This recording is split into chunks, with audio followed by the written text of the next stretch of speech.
ఆకోరు అనగా శ్రమగల లోయని నిరీక్షణ ద్వారముగా నేను చెయ్యబోతున్నాను. ఒక 100 రూపాయల నోటు నా చేతికి వచ్చింది. రూపాయల నోటు ఉంది నా చేతిలో. దీన్ని తీసుకొని అయిపోయింది, నలిగిపోయింది. పిన్ ఎక్కడుంది? డస్ట్బిన్. సరే, పడేయాలా దీన్ని పడేయాలా అంటే 100 రూపాయల విలువ. మంచిగా నా చేతికి వచ్చినప్పుడు కొత్త నోట్, ఇది తల మెరుస్తున్నటువంటి నోట్ని మొత్తం నలిపేశాను. ఇక దీన్ని ఎక్కడికి వెళ్ళాలి? డస్ట్బిన్లోనికి వెళ్ళాలి. కానీ ఇది ఒక్కసారి మళ్ళీ ఓపెన్ చేస్తే ఎన్ని ముడతలు పడ్డా, ఎంత నలగొట్టబడినా, ఇప్పుడు ఇది ఎంత? 10 రూపాయలకు పడిపోయిందా విలువ? ఇదెంత? 100. సాతానుడు కూడా దేవుడు దగ్గర నుంచి మనం భూలోకానికి దిగి వచ్చినప్పుడు ఒక ఫ్రెష్ 100 రూపాయల నోట్ లాగా మనం ఉన్నాం.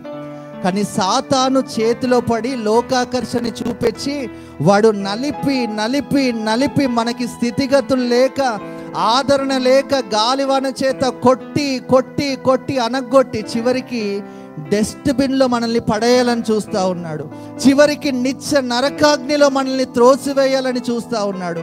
మన విలువని తక్కువ చేసి విలువలేనటువంటి వారిగా ఈ లోకంలో బ్రతికే విధంగా సాతానుడు నలగొట్టి డస్ట్బిన్లో పడేస్తూ ఉంటే యేసయ్య దిగివచ్చి అంటా ఉన్నాడు, ఇదిగో నిరీక్షణ లేనటువంటి వారులారా, నిరీక్షణ లేక ఆకోరు అనేటువంటి లోయలో ఉన్నటువంటి వారులారా, I'm opening the door for you అనేసి అంటా ఉన్నాడు. హల్లెలూయా. వారి పరిస్థితి ఏ విధంగా ఉందంటే, వారు శ్రమ కలిగినటువంటి అరణ్యంలోనికి, లోయలోనికి వెళ్ళిపోయారు. ఆ శ్రమ కలిగినటువంటి లోయలో ఉన్నటువంటి వారితో దేవుడు మాట్లాడుతూ ఉన్నాడు, నేను మిమ్మల్ని ఇక నిరీక్షణ ద్వారముగా, మీ వల్ల చాతనవ్వట్లేదు కదా పరిశుద్ధంగా ఉండడం, నేనే నా అంతట నేనే మరలా మిమ్మల్ని ఒక నిరీక్షణ కలిగినటువంటి ద్వారముగా నేను మార్చబోతున్నాను అని దేవుడు వాగ్దానం చేస్తున్నాడు. హల్లెలూయా.